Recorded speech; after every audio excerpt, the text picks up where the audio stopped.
Hello everyone. तो आज हम देखने वाले सीसैट के 2 पैसेज। ये 2023 का पेपर है, एक्चुअली लेटेस्ट है। तो देखते हैं कैसे पैसेज वो देते हैं, कैसे क्वेश्चन उस पर पूछे गए हैं, उनको ही देखेंगे। एक्चुअल एग्ज़ाम में इसमें से एक मेरा आंसर मतलब गलत हुआ, वो भी मेरी गलती की वजह से हुआ है। तो जब मैं दोबारा इसको सॉल्व किया तब मैंने दोनों भी सही कर दिए, बट एक्चुअल एग्ज़ाम में मेरा गलत हुआ था। ठीक है, देखो होता है क्योंकि वहाँ पे हमारे ऊपर बहुत प्रेशर रहता है, तो जल्दी जल्दी सॉल्व करने के चक्कर में हम गलत करवा करवा के आते हैं। तो ऐसे बिल्कुल नहीं करना है, ध्यान रखना। ठीक है, तो आपको तो पता है हम कैसे सॉल्व करते हैं पैसेज, फिर भी यहाँ पे मैं बताती हूँ। जब भी आपको पैसेज देखो, पैसेज थोड़ा समझने में दिक्कत आती है क्योंकि हमारे ऊपर वहाँ पे प्रेशर भी रहता है, और दूसरी बात ये होती है कि यूपीएससी की लैंग्वेज थोड़ी समझ में आना ज़रूरी होता है। तो इसीलिए जब भी आप पैसेज सॉल्व करो तो उसको सेंटेंस वाइज डिवाइड करो, उसको अंडरस्टैंड करो और तब जाके क्वेश्चन सॉल्व करो। ठीक है, तो जब भी आप क्वेश्चन को टैकल करते हो तो पहले क्वेश्चन देखिए कि क्या एजम्पशन वाला पूछा है, इन्फरेंस वाला पूछा है, फिर उसके ऑप्शंस देखिए और उसको ऑप्शन को की जो कीवर्ड्स होते हैं उनको याद रखो।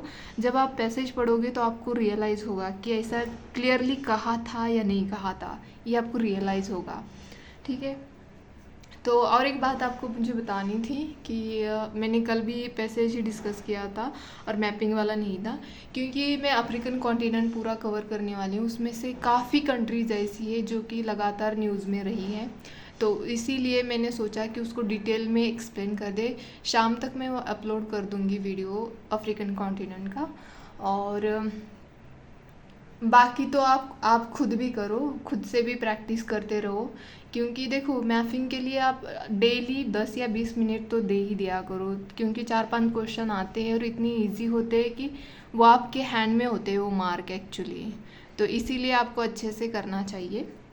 ठीक है, तो यही बताना था। और ये जो पैसेज है मैंने ये ऑलरेडी टेलीग्राम चैनल पे अपलोड किया है, वहाँ पे आप आंसर दिया करो कमेंट में।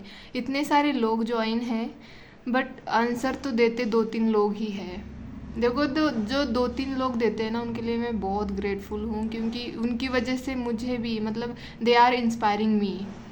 तो आप देखो, आपका अगर वहाँ पे आपको कोई जज नहीं कर रहा है कि आपने गलत कर दिया या सही कर दिया, बस आपको आंसर देना है। अगर सही आया तो आपको भी मतलब आप भी खुद इनकरेज हो जाओगे, अगर गलत आता है तो आप सीखने की कोशिश करोगे। तो आंसर दे दिया करो, एक अपॉर्चुनिटी होती है, हर किसी को नहीं मिलती है। मतलब देखो, हमें अगर सीखना है, हमें आगे बढ़ना है तो ऐसी एक्टिविटीज़ में पार्ट लेना ज़रूरी होता है, छोड़ना नहीं चाहिए। जहाँ पे भी आपको एक्सप्रेस करने को मौका मिलता है तो आप कर देना चाहिए।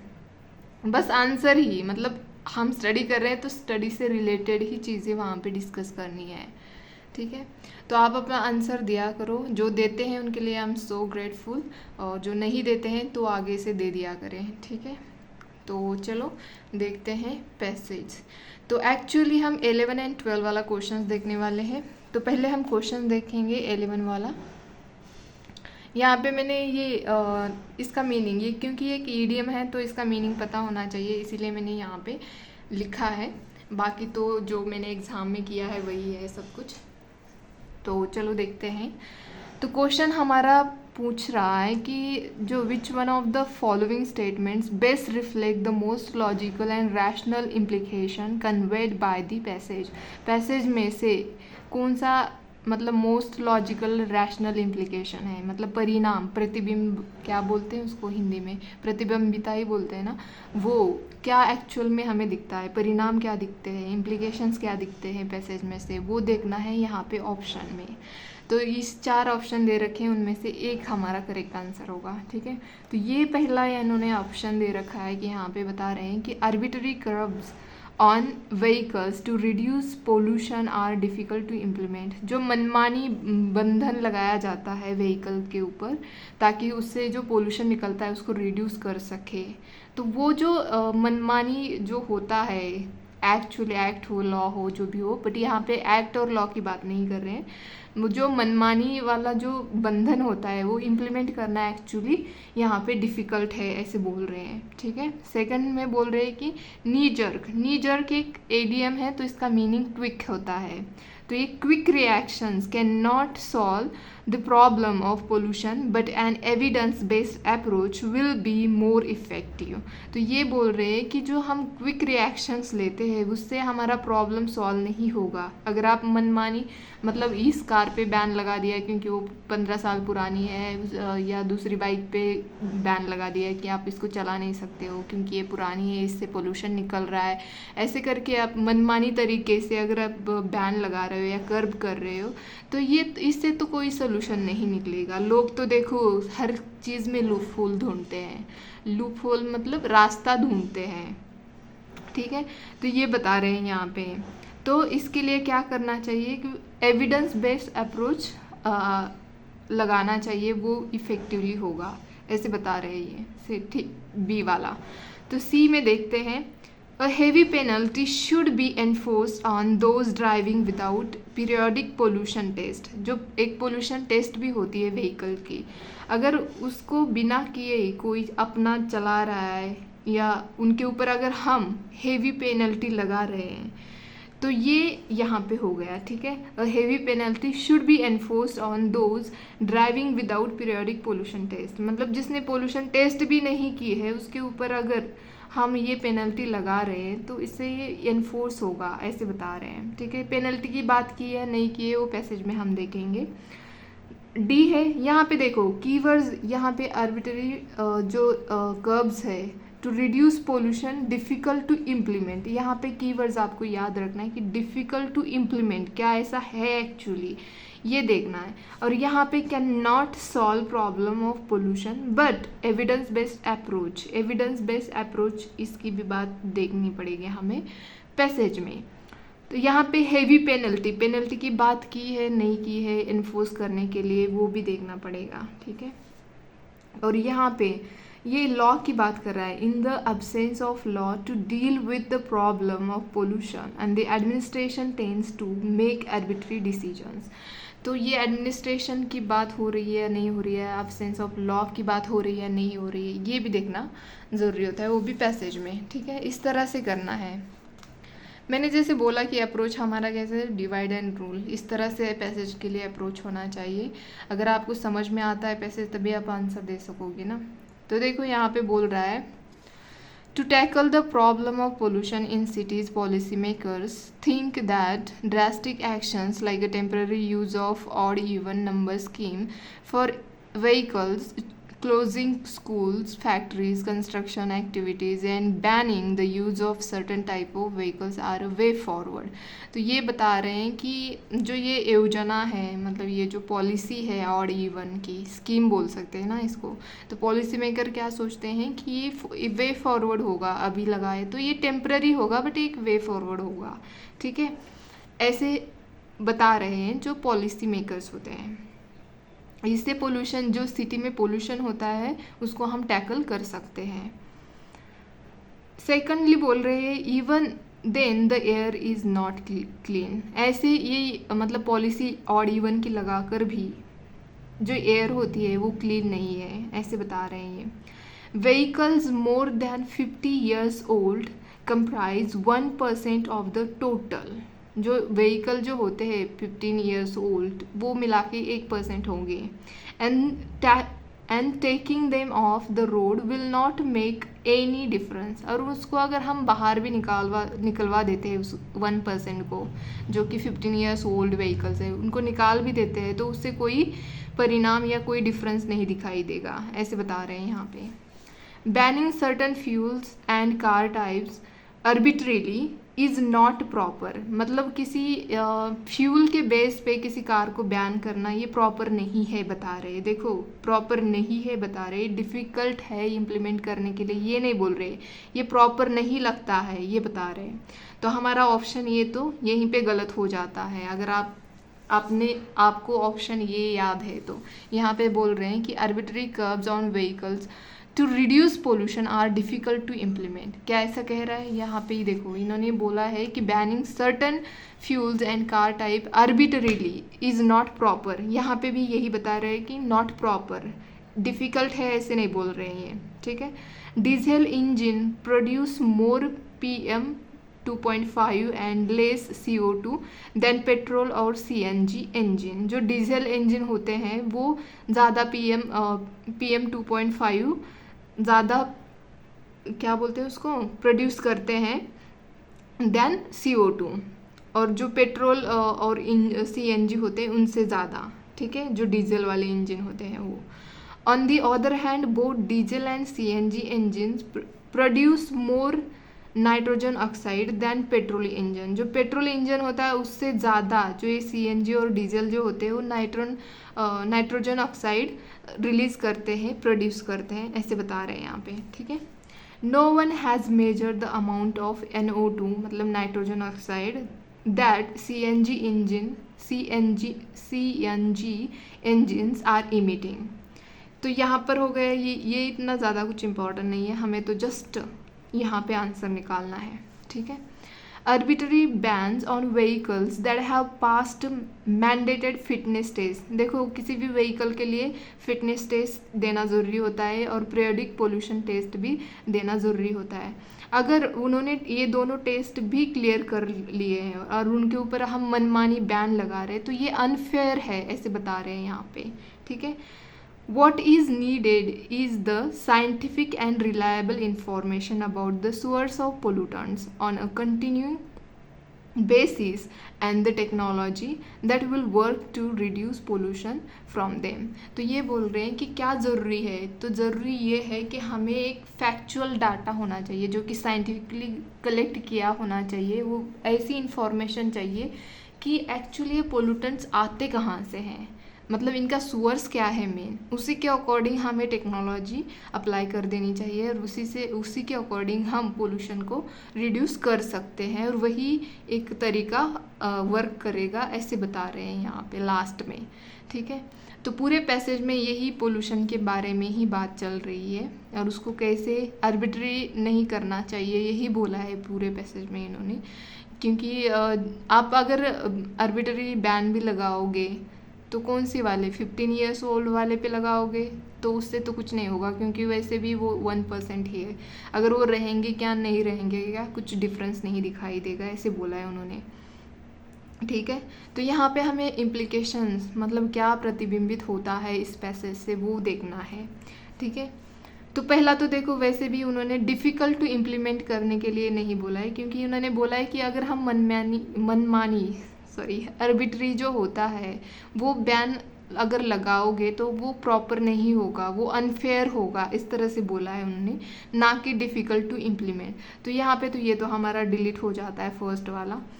तो सेकंड है जो ये नी जर्क मतलब quick reactions can not solve the problem of pollution but an evidence based approach will be more effective.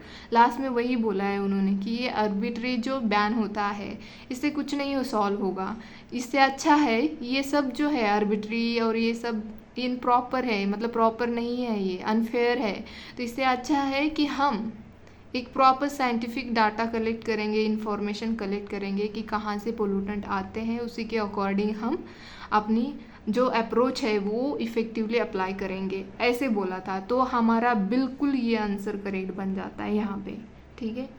और फिर भी हम अपने आगे की देखते हैं ऑप्शंस। सी वाला देखो हेवी पेनल्टी की बात कहाँ पे की है, पूरे इसमें नहीं, तो ये तो हमारा बनता ही नहीं है। दूसरी बात है in the absence of laws to deal with the problem of pollution. क्या लॉ की बात की है कि लॉ अब्सेंस है या लगा रहे हैं या एडमिनिस्ट्रेशन की बात हो रही है, बिल्कुल नहीं। तो ये भी हमारा ऑप्शन सही नहीं है यहाँ पे, ठीक है। तो ये था हमारा एक पैसेज, हम अभी सेकंड वाला देखेंगे, ठीक है। देखो सेकंड वाले पैसेज में यहाँ पे बोला गया है, ये क्वेश्चन इन्फरेंस का है और काफ़ी इन्फरेंस के क्वेश्चन और अजम्पशन के क्वेश्चंस आते हैं। तो एक्चुअली इनका मेन का मतलब क्या थीम क्या होती है ये पकड़ में आनी चाहिए। तो यहाँ पे बोल रहे हैं कि which of the following statement best reflect the logical inference from the passage given about, ठीक है। तो यहाँ पे उन्होंने 4 ऑप्शंस दे रखे हैं, इसमें बोल रहे हैं कि फर्स्ट वाला it is an important agenda of the countries around the world to ensure access to good external financing. Good external financing की बात कर रहे हैं कि मतलब जो एजेंडा होता है वर्ल्ड वाइड कंट्रीज़ का, तो वो इंश्योर करता है कि access to good external financing. तो इसकी ये हमारा कीवर्ड्स है, इसी से हम आंसर ढूंढेंगे, ठीक है।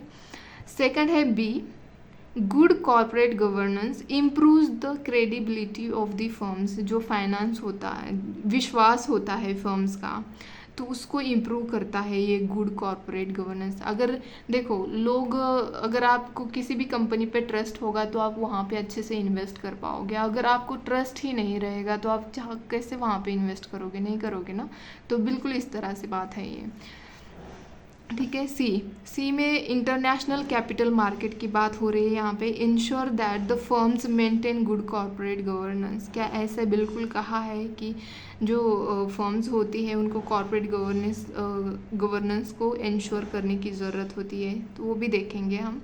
और डी है, good corporate governance paves the way for robust supply chain. Supply chain की बात हो रही है नहीं हो रही है, ये देखेंगे, ठीक है। कंपनीज की बात हो रही है यहाँ पे और गुड गवर्नेंस की एक्चुअली बात कर रहे हैं हमारे ऑप्शंस, तो इसके अकॉर्डिंग पैसेज भी यही होगा। तो पैसेज हमारा ये है यहाँ पे, good corporate governance structure encourage companies to provide accountability and control. जो गुड कॉर्पोरेट गवर्नेंस होता है, आपने पता ही होगा, आपने एथिक्स में भी ये टर्म्स पढ़ी होंगी, और जो हमारा जीएस जो है सेकंड, उसमें भी आपने ये टर्म्स पढ़ी ही होगी। तो ये क्या होता है आपको भी पता है। तो ये जो गुड कॉर्पोरेट गवर्नेंस होता है वो किसी भी कंपनीज का जो स्ट्रक्चर होता है उसको एनकरेज करता है to provide accountability and control, ठीक है।